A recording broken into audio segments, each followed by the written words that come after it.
নমস্কার বন্ধুরা, আলপনা সিম্পল লাইফস্টাইলে তোমাদের স্বাগত। আবারও ফিরে এসেছি কিন্তু আরও একটা অসাধারণ রেসিপি নিয়ে। আজকে তোমাদের সাথে শেয়ার করব সাবুর পোলাও। এটা যে কোনো পুজোতে কিন্তু তোমরা নিরামিষ খাবার বাড়িতে তৈরি করতে পারো। আর খুব সহজেই তোমাদের শেয়ার করব, খুব সহজ পদ্ধতিতে তোমাদের সাথে শেয়ার করব। আর এটা কিন্তু খুবই একটা সুস্বাদু রেসিপি। সাবুর পোলাও বানানোর জন্য কী কী উপকরণ লাগছে চলো দেখে নিই। আর পুরো ভিডিওটা দেখবে, আশা করি তোমাদের ভিডিওটা ভালো লাগবে। সাবুর পোলাওয়ের জন্য এখানে সাবুটা আমি ভিজিয়ে রেখেছিলাম। এখানে 1 ঘন্টা মতন আমি সাবুটা জলে ধুয়ে ভিজিয়ে রেখেছিলাম। এই সাবুটা ভিজিয়ে রাখা আমি এখানে 1/2 কাপ মতন জল দিয়েছি।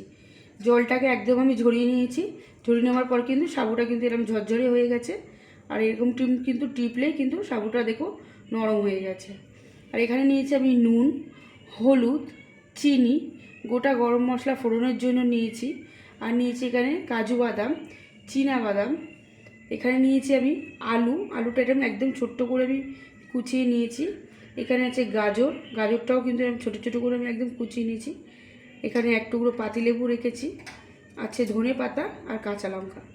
আর এখানে খুব সামান্য পরিমাণে একটু গরম মশলার গুঁড়ো রেখেছি। আর এখানে কড়া বসিয়ে দিয়ে আমি কড়াই সাদা তেল দিয়ে দিয়েছি, তেলটা গরম হওয়ার জন্য। প্রথমে আলুগুলো আমি দিয়ে দেবো তেলের মধ্যে।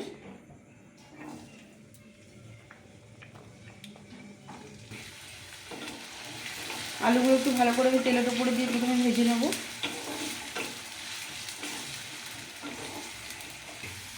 এবার গাজর কুচনো দিয়ে দেবো।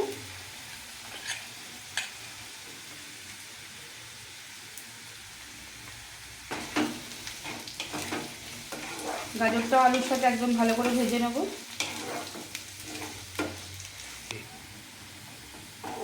এটা একটু লালচে করে ভেজে নিলাম। আর এর সাথে কিন্তু তোমরা অন্য কোনো সবজিও দিতে পারো, যেরকম ক্যাপসিকাম, বিনস, এগুলোও দিতে পারো। এবার আমি ভাজাটাকে তুলে নেব। আলু আর গাজর ভাজাটা তুলে নিয়েছি। এবার এখানে চীনাবাদাম রেখেছি, চীনাবাদামটা একটু ভেজে নেব তেলের মধ্যে।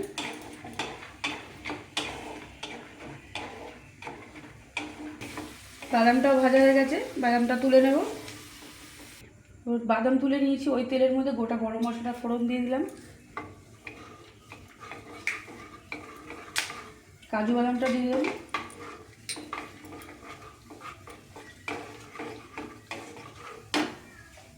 এর মধ্যে এবার ভেজে রাখা সবজিগুলো দিয়ে দেবো।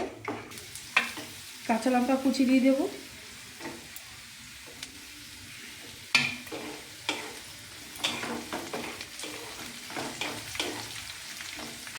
তারপর এর মধ্যে পরিমাণ মতো নুন দিয়ে দেবো।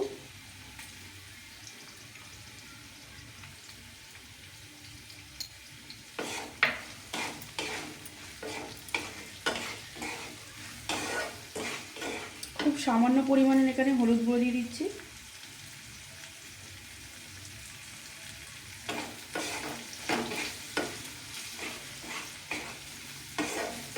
হাফ চামচ চিনি দিয়ে দিলাম।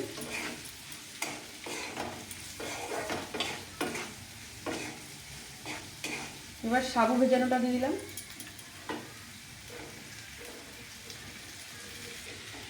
সাবুটাকে দিয়ে ভালো করে এর সাথে একসাথে মিক্স করে দেবো।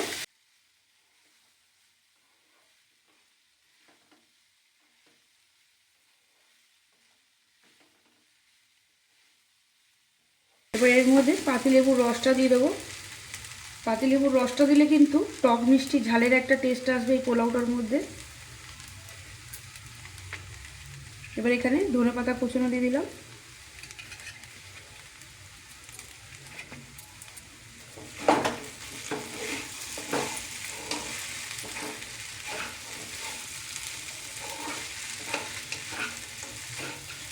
ভালো করে সবগুলো একসাথে একটুখানি ভেজে নেব।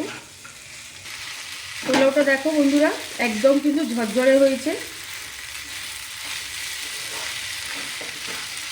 এই পোলাওটা কিন্তু যে কোনো পুজো আশ্রা দিয়ে নিরামিষ দিনে কিন্তু খুবই দারুণ লাগবে খেতে।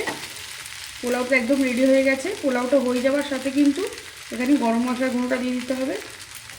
দিয়ে একটু আমি ভালো করে নেড়ে চেড়ে দেবো।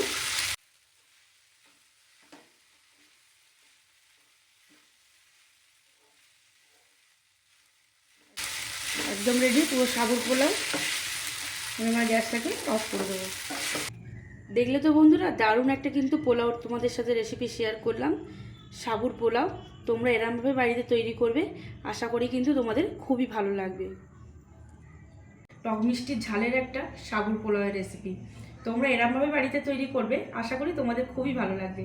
আর আজকের রেসিপিটা যদি ভালো লেগে থাকে তাহলে প্লিজ আমাকে কমেন্টে জানিও যে আমার রেসিপিটা কেরম লেগেছে। আর আমার রেসিপিগুলো যদি ভালো লেগে থাকে তাহলে প্লিজ একটা লাইক, কমেন্ট, শেয়ার।